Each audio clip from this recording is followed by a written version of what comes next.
It's very cold outside, but don't you worry because Bravo is heating up with so many shows and so much news that I again had to do a two-part episode. So, for this part one of this weekly news episode, I cover OG Vanderpump Rules, some general Bravo news, including the announcement of Real Housewives Ultimate Girls Trip Road Trip Edition, some Real Housewives of Atlanta news, some Summer House news. What else we got? We've got Southern Charm. Um, did I say Summer House? I think I said Summer House. Yeah. And I think that's everything for, oh, and the Valley. That was the other one I forgot about. The Valley regular and the Valley Persian style. It sounds so weird saying that. But yeah, all of those are going to be in this episode. And then head over to part two for even more news. All right. Enjoy today's episode. Welcome to the Bravo Papers, a safe space for all us Bravo fans who love to analyze, deconstruct, and talk about our favorite Bravo shows ad nauseum. So join me, Bravo and Botox, and we'll catch up on all the Bravo news and read way too much into our favorite shows and Bravo celebrities.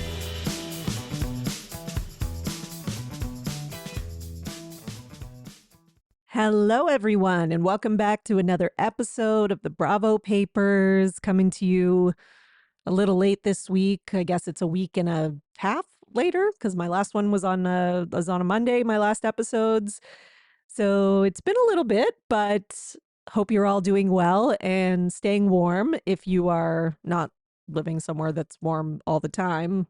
I don't know what I'm saying here, but it's a snow day today. That's what I'm saying. Okay. Here in the greater Toronto area, it is very snowy. Schools were closed, buses canceled. It was like one of those official snow days. And it looks beautiful, but shoveling it sucks. So there's that. I think I need to get a snowblower. I think I've paid my dues when it comes to shoveling. It might be snowblower time one of these days at least. Maybe start saving now for next winter. But what is keeping me warm is all the Bravo content. My God, there is a lot of it. Like so many shows. Beverly Hills, Potomac, Salt Lake City, Southern Charm, the Valley, the new Valley, Persian style. Is it Persian style? I'm drawing a blank right now. Um, yeah, and then there's like other things that are coming soon, like Summer House is going to be starting. So it's great. Like no complaints. I'm almost having trouble keeping up with it all, to be honest. Like it's a lot of shows.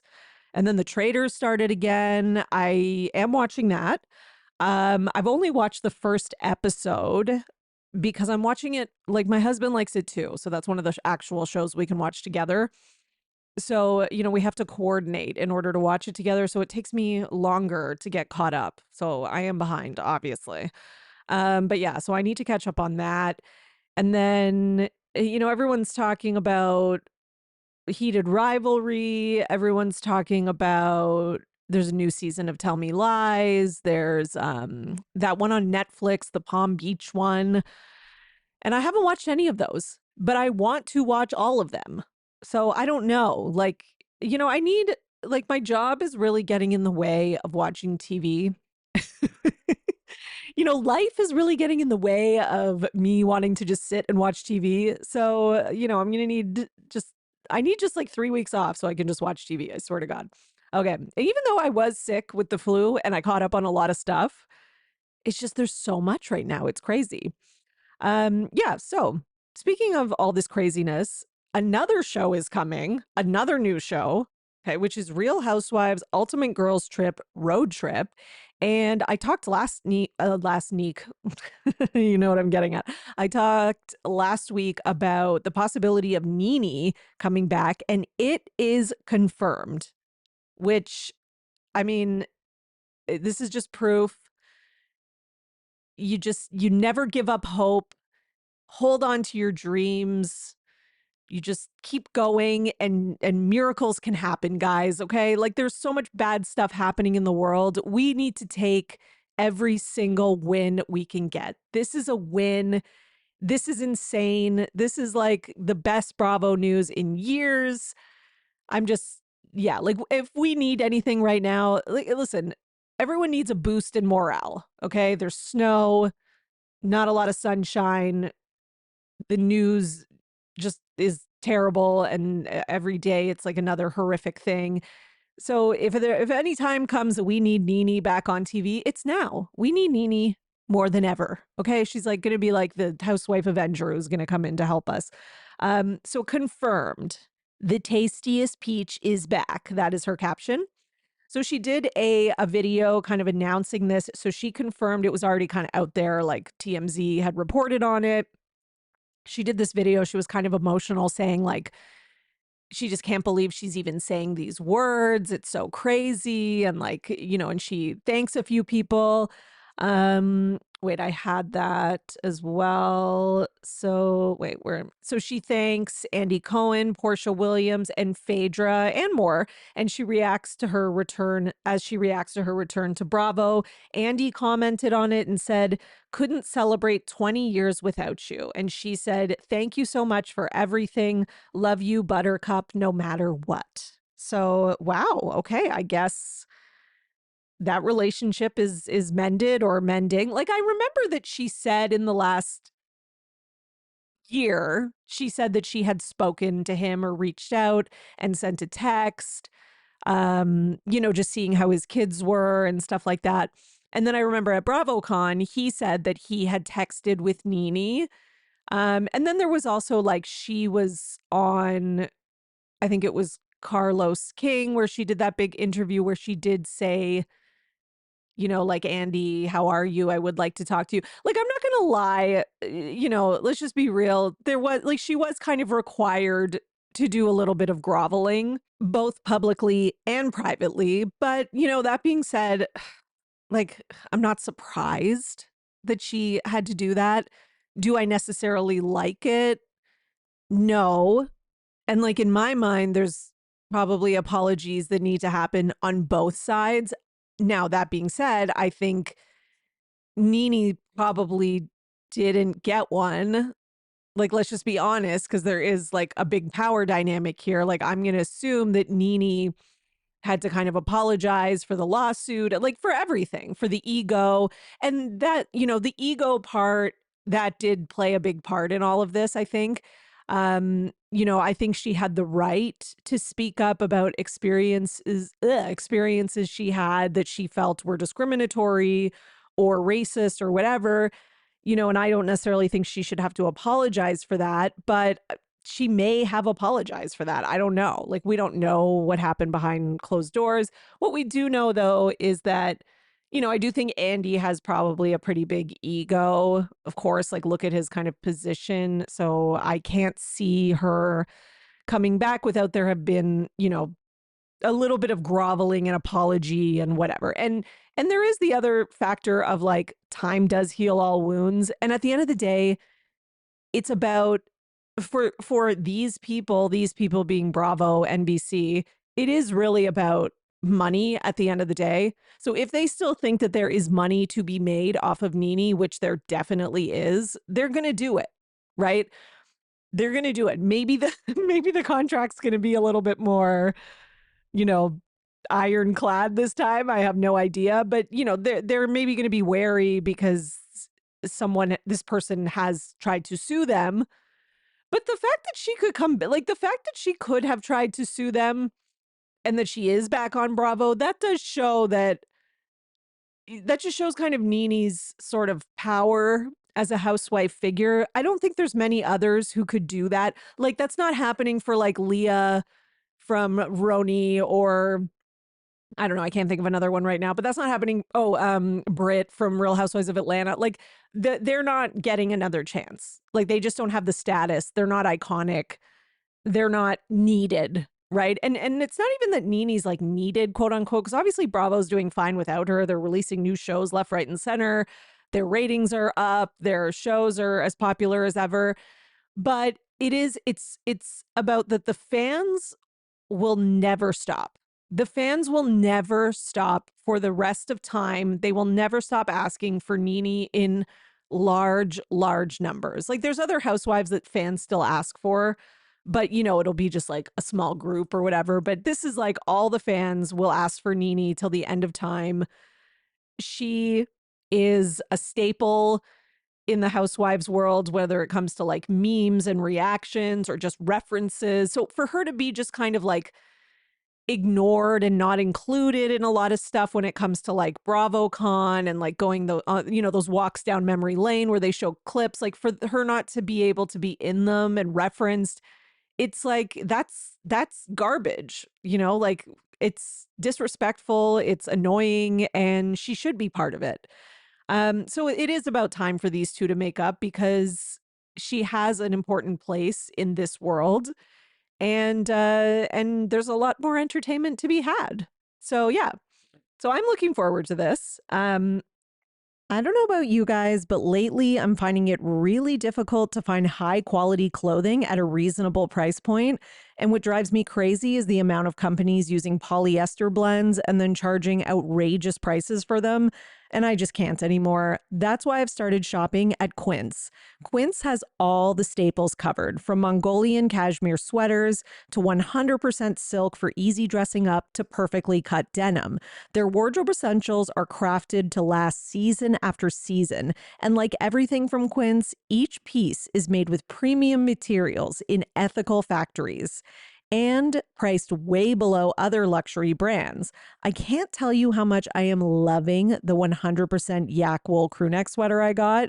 It's so unbelievably soft, and you can see and feel the quality. It's something I'll wear forever, and it'll last forever. I already wear it all the time. It's holding up so well, no pilling, and it returns to its original shape and fit after hand washing. So refresh your wardrobe with Quince. Don't wait. Go to quince.com/Bravo Papers for free shipping on your order and 365-day returns. Now available in Canada, too. That's QUINCE.com/Bravo Papers to get free shipping and 365-day returns.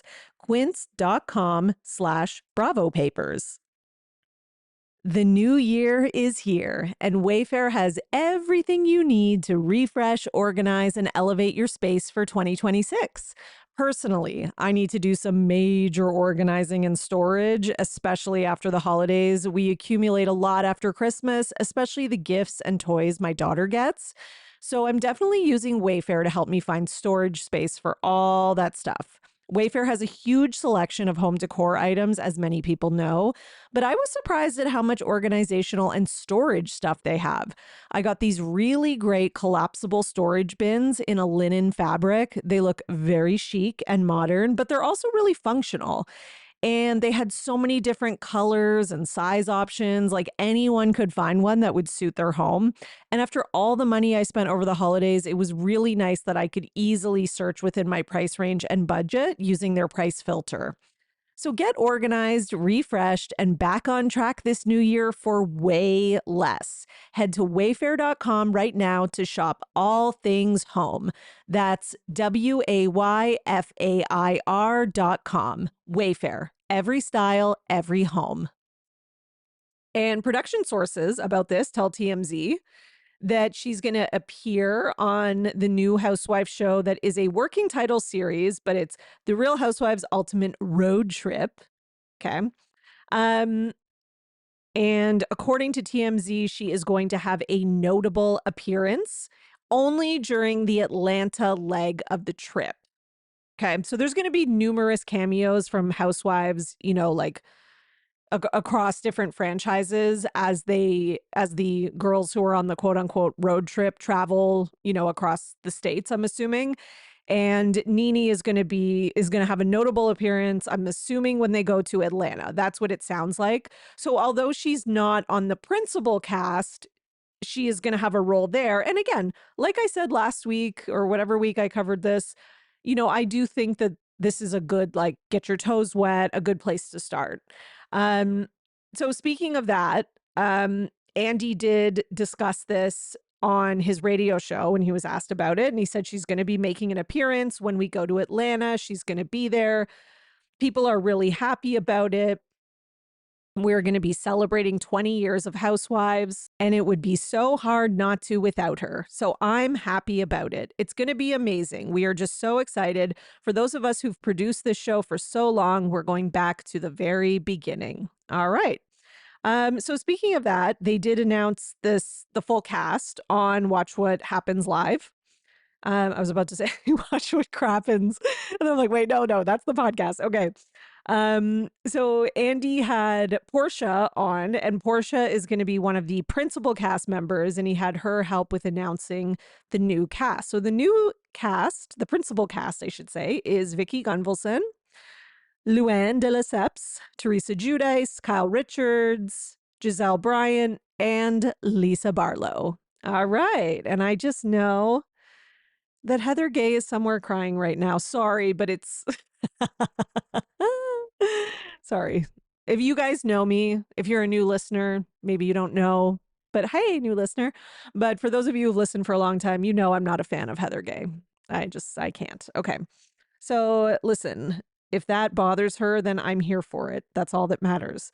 I think this is a good cast. You know, obviously, if Bethany had not done this whole, and again, Bethany's kind of a more recent version of, I guess, you know, speaking out against Bravo and having a lawsuit, you know, way more recent than Nene.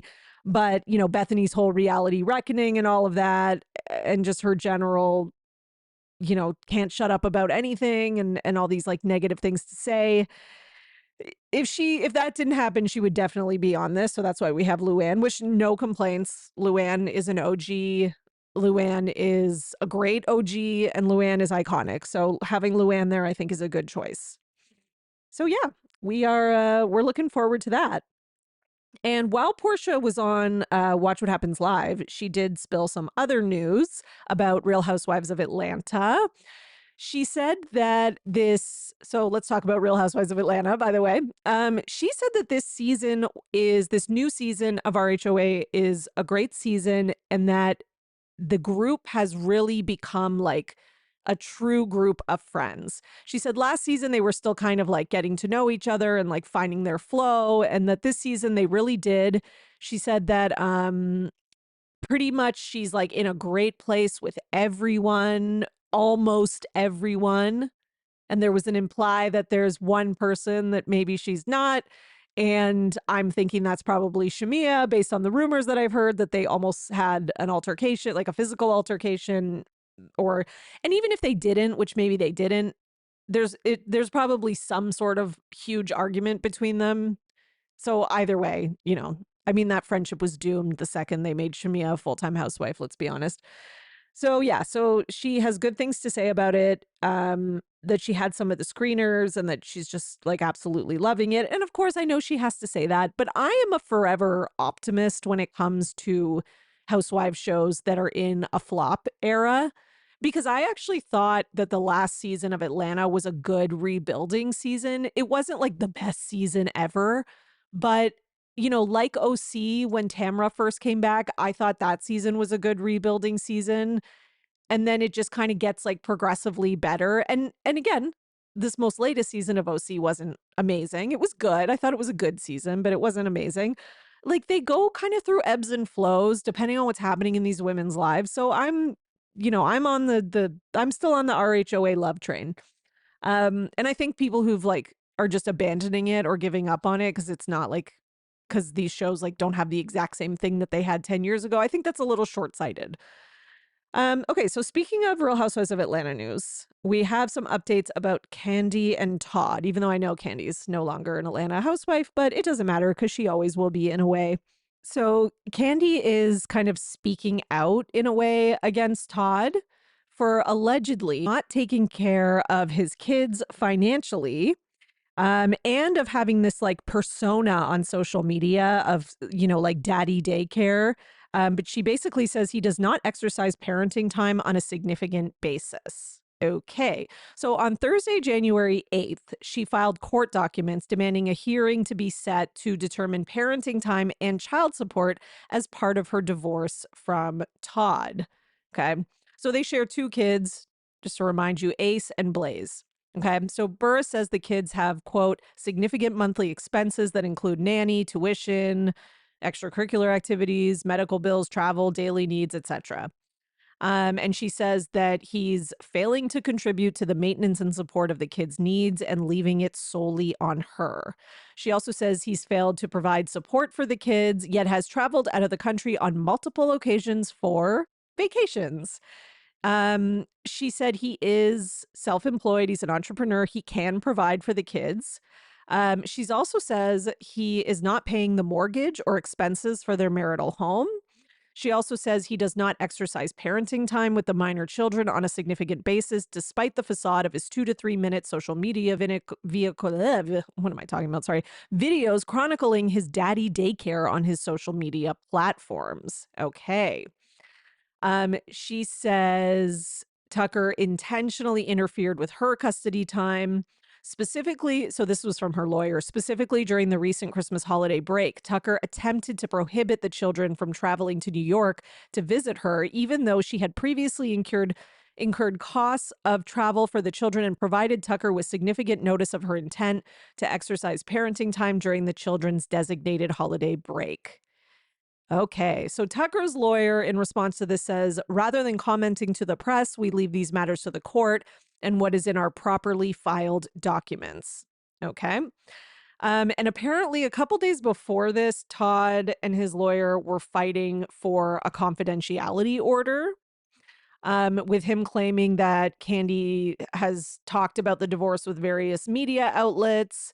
And basically, they want her to stop talking about it, which yeah, of course he wants her to stop talking about it because he's being shitty. So it's like, can you please stop talking about it? Because can you please stop talking about how I'm not spending time with my kids, not paying child support, not paying the mortgage, and going on multiple vacations and ignoring my responsibilities? Like, yeah, that makes sense. So a judge has not ruled on these requests yet. But listen, I think a lot of people, okay, maybe we all, myself included, we all owe Mama Joyce an apology, okay? I'm just going to say it, okay? Did she act right? No. Did she handle it and go about it the right way? She did not. No, she didn't. Okay. However, was she correct about him? Yeah, it's kind of seeming like she was correct about him. And like the fact that he's not paying for the mortgage or their home expenses, like I could see him being like oh, well, I don't live there anymore. So I'm not paying for it, even though it impacts my kids. And not that Candy can't pay for it, because she definitely can. Like it's not like she can't afford all of this, but that doesn't matter. Whether she can afford it or not is irrelevant. Okay. She can afford it, but it is still his responsibility. Okay. These are your children. You still need to support them, like no matter what. And on top of that, it's like a lot of the money and success that he has to go on vacations and do all this other stuff. I'm sorry, but a lot of it is because of her. Like he did use her status and her money to help him build more businesses. And I'm not saying like he didn't have his own job or career before they got together, because he did, but he did still use it to even further that stuff and open businesses. So yeah. Always, this is, people always want these divorces and these separations to be like amicable and to be like, well, not every separation is da da da.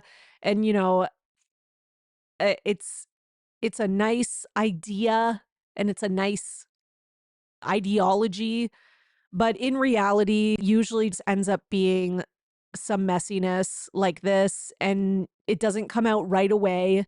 You have to give it a little bit of time, but it's the same as like when Paige and Craig broke up at the very beginning. Everybody was like, wow, the most mature, amicable breakup. And I was like, just wait, it's coming. It is going to be a mess. Like, there's a reason these people are on reality TV. It's not going to be like smooth. It's just not. Now, in other ex-husband news, I guess, Kelly Farrell from Real Housewives of Atlanta, her ex-husband Mark Farrell has been released from jail after paying $61,000 in unpaid child support. So, so he had finally actually gone to prison for not paying child support. He was released, though, after 17 days. On Thursday, January 8th, he paid $61,992 from selling his former home, which cleared his child support debt. His representative stated that the issue could have been resolved sooner if he had timely access to the sale proceeds. Mark believes his child support amount should reflect his current income and has faced past jail times for similar issues. Okay. He claims he has supported his children in various ways, even when formal payments were not possible. Mark must continue to pay Kelly $3,991 monthly for child support. Okay. So if you've had similar issues in the past when your income was better and did reflect, and when your child support payments did reflect your income, but you didn't pay it then that kind of shows that this is purposeful, right? Because now he's saying it should reflect his current income, kind of implying that maybe he's not making as much as he used to. But you already had this issue in the past from your own mouth, like you just said. So yeah, it's kind of looking like you're just not paying. And and I think a lot of these guys don't pay just to spite their ex-wife, right? Like they're, and they create this narrative of like, oh, my ex-wife is just out spending my money on, clothes and fashion and whatever, and she's not actually using it for the kids, etc. And it's like, it doesn't matter. Like, of course they should be using it for the kids, yes, but at the end of the day, if you were still with her, this amount of money you would be spending in your marital home on your kids. Like, you need to pay that. It's ridiculous. Okay, so what do we have next? Let's go to some Vanderpump Rules news. OG Vanderpump Rules. Because although Scandival happened years ago, there still have been a few loose threads that have sort of existed from like lawsuits and like Rachel / Raquel suing and all these kind of things, right? So it seems like maybe one of those last hanging loose threads has been resolved because Ariana and Tom Sandoval have settled their legal battle 3 years after their dramatic split. Okay, so Page Six confirms that the exes reached an agreement as Maddox filed a notice of settlement of the entire case on Tuesday. So this is in regards to their home, right? And the sale of their home and, how they're going to be doing that and splitting it up and all that. But basically it has been resolved as of Tuesday. However, the terms of the resolution and the deal are basically being kept private. But apparently there are certain conditions that need to be met. And once those conditions are met, the case will be dismissed. Okay. So, and based on what it says here, it sounds like the conditions are on Tom Sandoval's side. So if he does not meet these conditions by, I think it's February 5th, because they have a court date for a final status conference, the matter could proceed to trial on February 17th.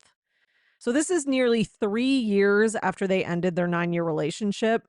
And, we all remember like that home that they had in the Valley was like a big dispute, right? It's like he wouldn't leave. And then she didn't want to stay there with him, but she also wanted to stand her ground because why is she the one to leave when he's the one who cheated, and et cetera, et cetera, et cetera. And then, is he going to be able to afford to like buy it from her and, take out another mortgage on it and like just all this stuff, right? So it's all been kind of crazy. And then, she took him to court over it because she wanted to just sell it and go their separate ways, but he didn't want to do that. So yeah, so I guess they've come to some sort of agreement. And yeah, hopefully, I hope that whatever the conditions are on his side of things, I hope that that is kind of wrapped up by February 5th and that they don't end up having to go to court. Because to be honest, like, my God, like this is like that last thing that's like attaching her to him. And I'm sure it would give her like a great amount of peace and closure to move on from that. And this man just doesn't deserve to cause more strife in Ariana's life at this point, especially. Okay, so in other Vanderpump Rules news, and I mean, I kind of could have put this under Southern Charm as / Southern Hospitality as well. But I just left it here, and then maybe I'll just continue with Southern Charm news after this. But Ali Luber has moved from LA and is officially in Charleston. So she says, so little life update, I moved. LA will always feel like home to me, but I'm excited for this new chapter to begin. So she is living in Charleston. And as many people noticed, Shep wasted no time liking the post. So watch out, Allie. I would hope Allie's smarter than that, but you never know, guys.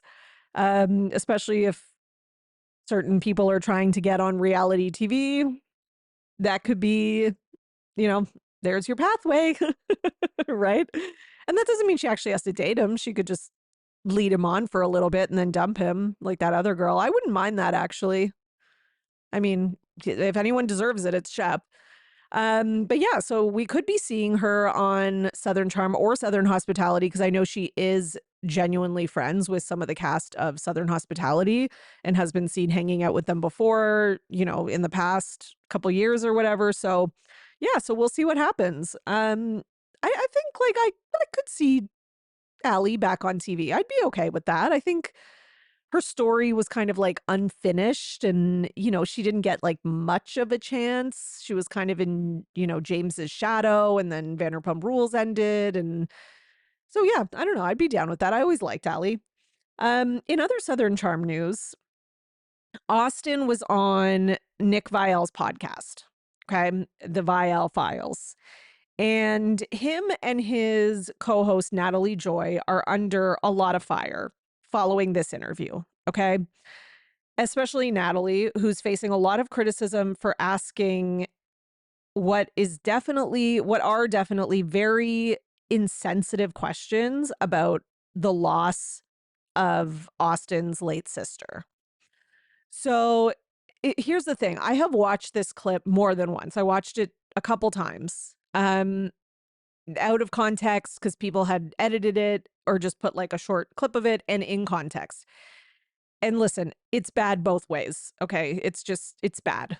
Like, first of all, she jumps into the topic of his sister kind of like aggressively and out of nowhere. Like, it just seems really like, oh, okay, we're talking about, your deceased sibling now. Like, there's not like a smooth transition in, nor is it done in a like caring and kind of like careful way, which again, like this is kind of the thing that comes up sometimes because you have non-journalists doing interviews like this. And granted, like I understand the hypocrisy because I am sitting here on a podcast mic and I'm not a journalist, so I get it. However, I'm also not interviewing celebrities or politicians or etc., and asking them questions about things that are really serious, and pretending I'm some expert in them. No.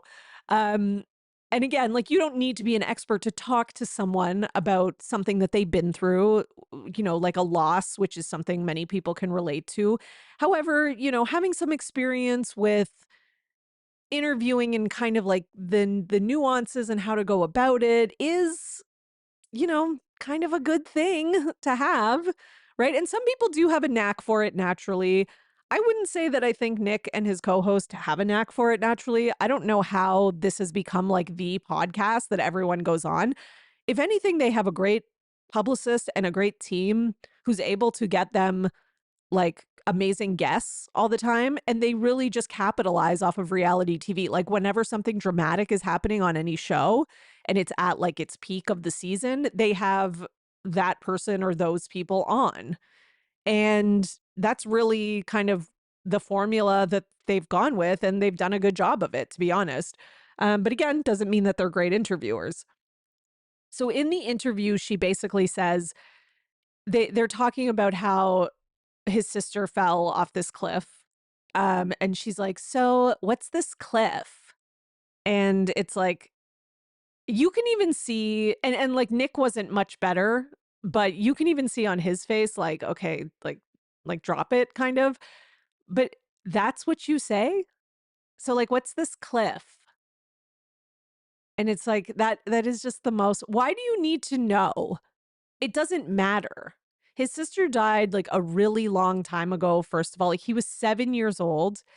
And why do you need to know like the name of the cliff or where it is? Like it's almost like there's this implication of like, and I don't think this is what she meant, but it can be taken as like, are you telling the full truth about this? Like, and I think that's what offended people. And it's also just so insensitive because, like, the name of the cliff, it's like if somebody told you that a friend of theirs had taken their own life by jumping off a bridge, your response is not, so what bridge? Like, it's like, it's so insensitive and tone deaf. And it's also just stupid and a bad interview question. And it doesn't matter. And you can tell Austin is very uncomfortable. And he even is like, I'd rather not like talk about where it is or the name of the town. And then he mentions that it was recently like wiped out by what's it called?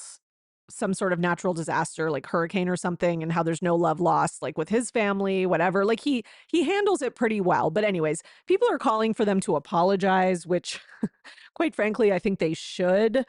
But yeah, anyways, they seem to be kind of ignoring it because they had another person on their podcast recently, and he I think Chris Appleton, who said that he had seen clips of their podcast after the backlash they got with Austin, and the two of them just kind of brush over it and they just ignore it. So they don't address it. They haven't apologized. I have a feeling that they're not going to, and they're going to just wait for the backlash and the hate to kind of blow over, people to get distracted by someone else, which is a PR move, but obviously it's the one they're doing. And I actually think it's the wrong one in this case. Sometimes that is a good move because sometimes people get all in a tizzy over things that are like, it's like calm down. But in this case, I think this is valid.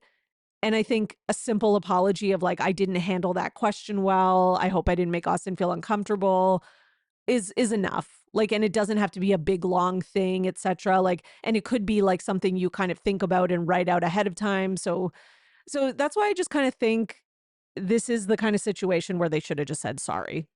But yeah, I don't know, maybe it'll make people realize that Nick and his co-host are not as great as as a lot of people seem to say that they are.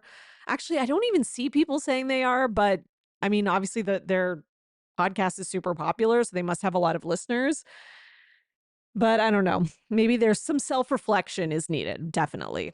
Speaking of a lack of self-reflection, let's talk about the Valley, specifically the Valley Persian style, but this is actually crossing over to the regular Valley. It kind of, because it does involve Jax and Zach Wickham. So just all around Valley, all franchises. So at Bywig Hello Drama posted a story on their Twitter saying Gigi reveals that she and Jax Taylor hooked up a long time ago. Okay. Am I surprised by this? Not at all. Not at all surprised by this. I feel like I had heard this before. I really do. But okay, but whatever. Okay. I can't remember. But, you know, it seems like there's been talk and flirtation or something with Gigi and people from Vanderpump Rules or Valley at some point. I'm having some vague memory of that. But anyway, Zach Wickham commented and said, and she has been in his DMs and comment section ever since. Actually, they deserve each other with a poop emoji. Okay, Zach. And honestly, I agree with him. I mean, I remember when there was a picture of Britt with her, like some guy she was dating on social media, and Gigi had to comment and make some comment about like, you know, Brittany looking like she's pregnant, like basically body shaming her. And it kind of like, I can just see Gigi being like on the man side and being very like not a girl's girl.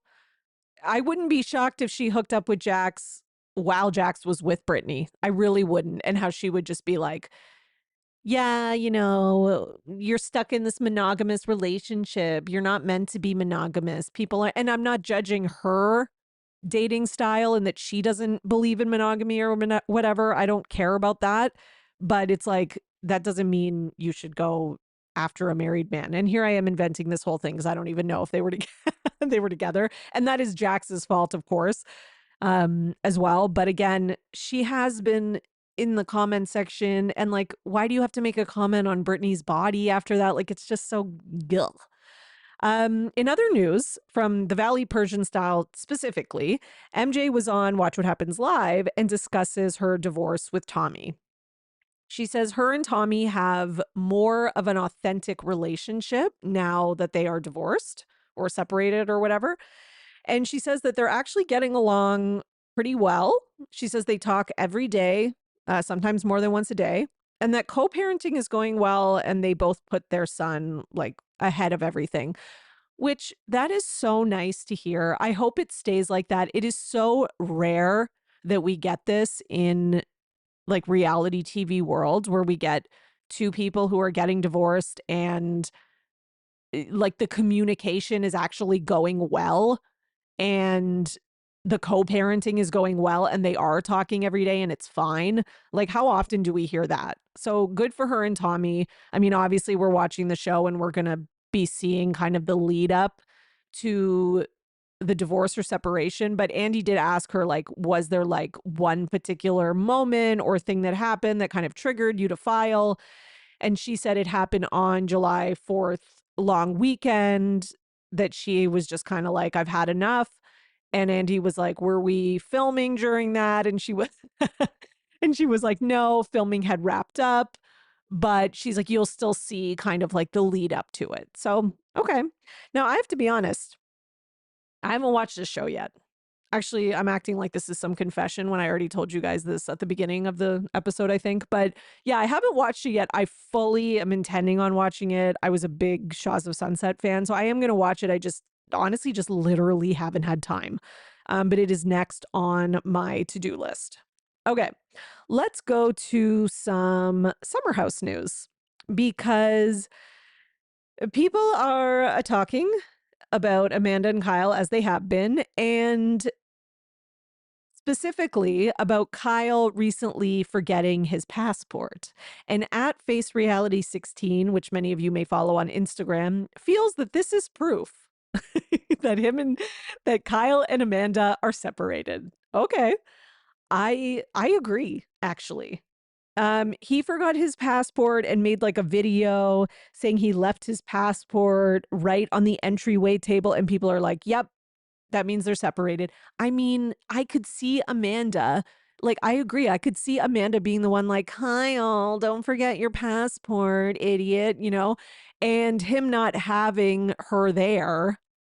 He's always had someone, I think, kind of like looking out for him.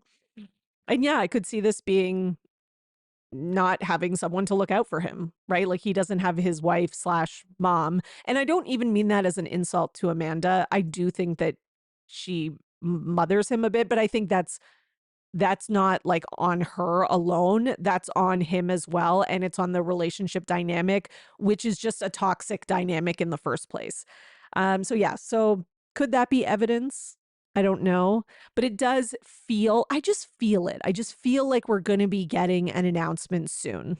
I just feel it in my bones. I don't know when. I feel like they're waiting for the season to air and then they're going to announce it at some point when, like, even they could even stretch it out to the finale. These two their entire relationship has been on reality TV. And the both of them seem to want to continue being on reality TV. So I could see even in their own separation and divorce and hatred of each other, them being able to agree on how and when to announce it. Like I could just see that. I really could. In other Summer House news, it seems that Paige DeSorbo, even though again, not on Summer House, but still Summer House news, is making her relationship with Joe D'Amelio, Giggly Squad, official. Now, she didn't officially announce it. Like, she wasn't like, everyone, I have something to tell you. I am dating Joe D'Amelio. No, she doesn't say that. However, she kind of casually, like, slips it into the conversation. So in the clip, her and Hannah are, like, laughing and talking about hanging out or whatever.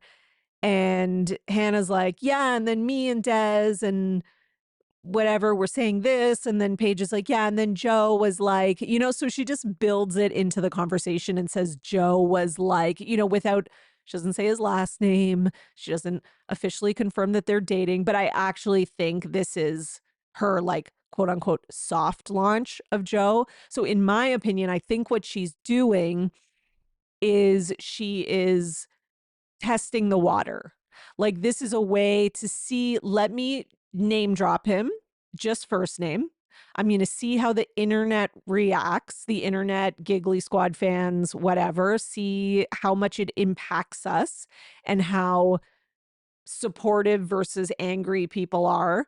And then if it kind of goes like decently, like there's always going to be some people who are going to be like hating, then I'll officially announce it. Like, I do think that that is what she's doing. Because I think, because Paige, this was not an accident. I don't care what anyone says. Okay. Spare me your comments if you're a Giggly Squad like fan who's like crazy. Everything Paige does is planned, and she always thinks of, she's the most careful person about her PR. Like 100, especially now that she's reached a certain level of success, like 100%. Now, do I think it went well? I don't know, kind of. Like, it's not like I haven't seen that much news and talk about it online. The most talk about it I've seen has been on Reddit, and it does kind of seem split. Like, you have half the people being like, see, Joe D'Amelio, she is dating him. His ex said that there was overlap. This proves it, right? And then you have other people being like, she's single. So what? She's dating someone. Who cares? So you do have a little bit of both of that. So I guess that's kind of like maybe the best she could have hoped for. So I think probably we'll get a more official hard launch, whether it's like an Instagram post or a setup paparazzi moment or like an actual, like, like those kind of paparazzi things that like the Kardashians do where you can tell it's set up. I don't know. It'll be something like that. Okay. I have always thought they were dating. I think they were dating since like the second her and Craig broke up. I think they were dating before her and Craig broke up. That's just my opinion. I think because she was checked out of the relationship with Craig since like last summer. So I think emotionally, like she was ready to move on already. And I believe Joe D'Amelio's ex-girlfriend. Sorry, that's my opinion. Joe D'Amelio's ex has no reason to lie. Like, she wrote that post, she posted it, and she's never spoke on it since. And she hasn't tried to like, get paid for interviews and like get on podcasts and do this and do that and get publicity. And she's not trying to get on TV. Like, I think she was heartbroken because she also got broken up with around the same time as Craig, of course, a little bit before. And, she had a moment like many of us do when you get broken up with, where you're like, fuck it, I'm posting this on social media, I'm pissed off. And then you're like, you calm yourself down, you get over it, and that's it. And she's done with it. So I'm sorry, I believe her. I think there was overlap. And I think it's almost just easier to, like, in some ways to admit it. But I understand, I also understand why she didn't admit it, Paige, I mean, because, I think her career was like right at its kind of peak and she didn't want to mess that up. So I think she, and Paige doesn't want to be hated at the end of the day. She wants, like, she likes being popular. She likes being liked. I think she's always cared about her image. So yeah, so I can understand why she hid this. But yeah, can't hide it forever. That's just the truth, especially if the relationship lasts. And, there's only so long you can do that, right? This is the end of part 1 of a 2-part weekly news episode. For part 2, go check back in your feed. Bye for now. Thanks for listening, everyone. Your support really means everything to me, and this show wouldn't be possible without you, the listeners. So please, if you enjoy the podcast, leave a 5-star rating and subscribe so you don't miss an episode. For more, you can join my Patreon, patreon.com/BravoandBotox. And for $5 a month, you'll get 4 extra podcast episodes a month. You'll also get early releases of Bravo Paper episodes and more. Please also subscribe to my YouTube channel at The Bravo Papers and follow me on Twitter, Instagram, at Bravo and Botox and at The Bravo Papers. If you'd like to buy me a coffee, you can at buymeacoffee.com/Bravo and Botox. Send your love through some much needed caffeine. And any guest that was on today's episode will be in the show notes, all their social media and contact information. So thank you so much, everyone. Keep overanalyzing Bravo.